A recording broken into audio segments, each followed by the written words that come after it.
തൃശ്ശൂരിലെ ഈ വിവരങ്ങൾ പുതിയതല്ല.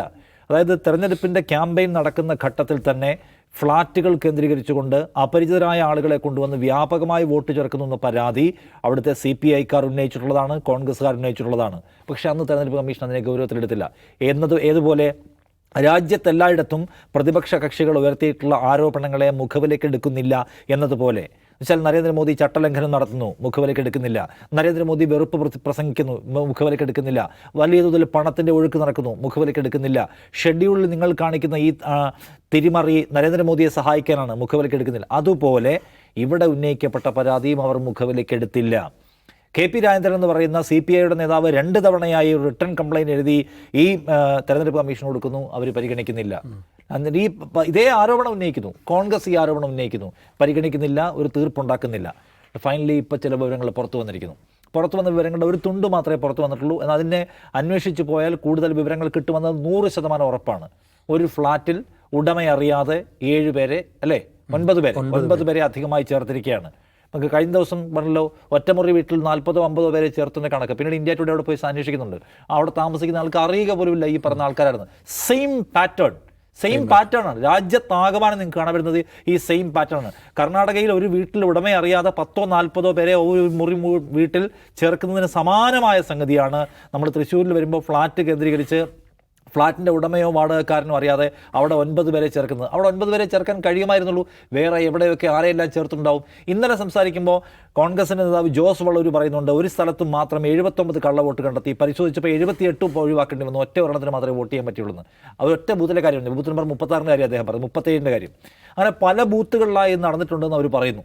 അതിനകത്ത് പരിശോധിക്കാനുള്ള ഉത്തരവാദിത്തം, അത് ക്ലിയർ ചെയ്യാനുള്ള ഉത്തരവാദിത്തം തെരഞ്ഞെടുപ്പ് കമ്മീഷൻ നിറവേറ്റിയില്ല എന്ന്.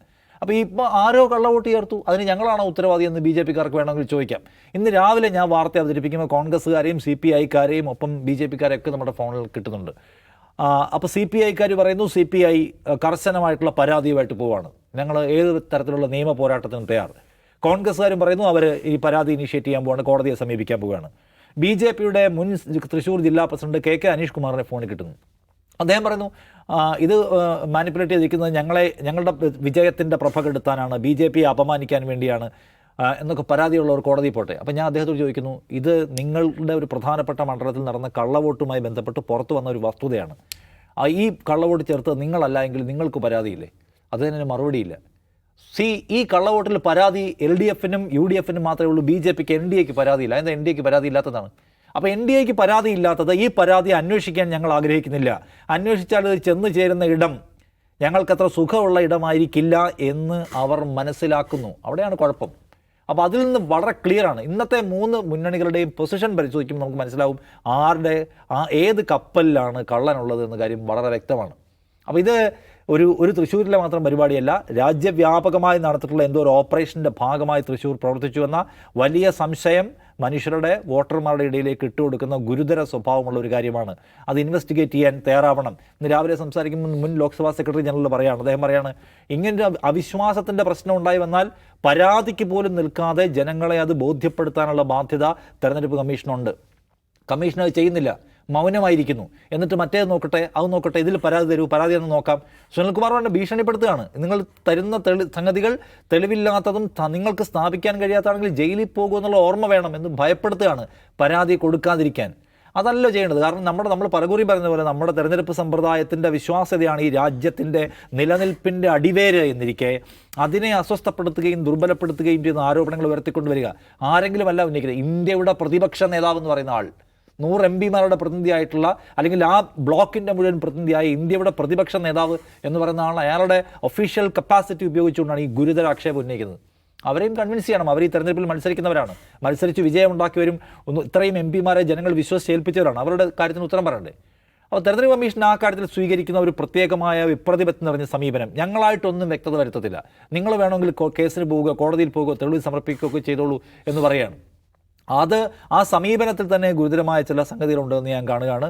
അപ്പോൾ അതുകൊണ്ട് കോൺഗ്രസ് ഈ കാര്യത്തിൽ ഇവിടെ കോൺഗ്രസും LDF-ഉം ചെയ്യേണ്ട ഒരു കാര്യം, അവിടെ നിന്ന് രാഹുൽ ഗാന്ധി ചെയ്തതുപോലെ കൂടുതൽ ആളുകളെ ബോധിപ്പിക്കാൻ കഴിയുന്ന തരത്തിലുള്ള പരിശോധന നടത്തണം. കുറച്ചൊരു ഈസി ആയിരിക്കും ഇവിടെ പരിശോധന നടത്താൻ. ആ പരിശോധന നടത്തുകയും ഇവിടുത്തെ സർക്കാരിൻ്റെ അടക്കം സഹായം അതിന് പ്രയോജനപ്പെടുത്തിക്കൊണ്ട് പട്ടിക എടുക്കുക, പരിശോധന നടത്തുക, ജനങ്ങളെ അത് ബോധിപ്പിക്കുന്ന എഡ്യൂക്കേഷൻ പ്രോസസ്സുമായി വരണം. ആ എഡ്യൂക്കേഷൻ പ്രോസസ്സ് പൂർത്തിയായി കഴിഞ്ഞാൽ ഒരു സമരമുഖത്തേക്ക് തന്നെ അവരിറങ്ങാൻ തയ്യാറാവുകയും നിയമ നടപടികളുമായി പോകണം. ഇന്നലെയൊക്കെ BJP-കാർ ചോദിക്കുന്നത് എവിടെ നിങ്ങളുടെ കേസ് വല്ലതും ഉണ്ടെങ്കിൽ പറയുന്നതാണ്. അപ്പോൾ കേസുമായിട്ട് പോവുക, നിയമ നടപടികളുമായിട്ട് പോവുക എന്ന ഉത്തരവാദിത്വമുണ്ട്. ഈ കാര്യത്തിൽ CPI മാത്രം ഒച്ചയ്ക്ക് സംസാരിച്ചാൽ പോരാ, CPIM സംസാരിക്കണം. ഞാൻ CPIM-ൻ്റെ എന്തെങ്കിലും ഗുരുതരമായ സീരിയസ് ആയിട്ടുള്ള പ്രതികരണം ഉണ്ടോ നോക്കുകയാണ്. ഇപ്പോൾ അവരുടെ സംസ്ഥാന കമ്മിറ്റിയുടെ പേജിലൊന്നും കാണുന്നില്ല. തൃശ്ശൂർ DC ഒരു കുറിപ്പിറക്കിയിട്ടുണ്ട്, അവരുടെ പേജിലൊന്നും കാണുന്നില്ല. സുനിൽകുമാറും CPI-കാരുമൊക്കെയാണ് കൂടുതൽ ഉറക്കെ ഇതിനെക്കുറിച്ച് സംസാരിക്കുന്നത്. അതുപോലെ തന്നെ CPM-ഉം ദേശാഭിമാനിയും ഒക്കെ കുറച്ചുകൂടി വോളിയത്തിൽ ഈ സംഗതി എടുക്കണമെന്ന അഭിപ്രായമാണ്. കാരണം ഇത് നമ്മുടെ അടിസ്ഥാനപരമായിട്ടുള്ള നമ്മുടെ തെരഞ്ഞെടുപ്പ് പ്രക്രിയയുടെ വിശ്വാസ്യതയെ ചോദ്യം ചെയ്യുന്ന കാര്യമാണ്. ഒരുമിച്ച് സംസാരിക്കണം. അവസാനം ഒരു കാര്യമുണ്ട്, നമ്മൾ പല കുറി ഇവിടെ നിന്ന് തൃശ്ശൂരിലെ സുരേഷ് ഗോപിയുടെ സാധ്യതകളെക്കുറിച്ച് സംസാരിച്ചിട്ടുള്ള പ്ലാറ്റ്ഫോമാണ്. സാധ്യത തീരെ കുറവാണ് എന്ന് പലപ്പോഴും അഭിപ്രായം പറഞ്ഞ പ്ലാറ്റ്ഫോമാണ്. ഫൈനലി സുരേഷ് ഗോപി ജയിച്ചു. അപ്പോൾ വിമർശകമായി ചില ആൾക്കാർ വന്നിട്ട് നിങ്ങളുടെ അസസ്മെൻറ്റ് മുഴുവൻ പാളിപ്പോയല്ലോ എന്ന്. അവർക്കൊരിക്കൽ കൂടി ആലോചിക്കാനുള്ള ദിവസമാണെന്ന് കൂടി ഞാൻ പറയും ഇന്നത്തെ ദിവസം.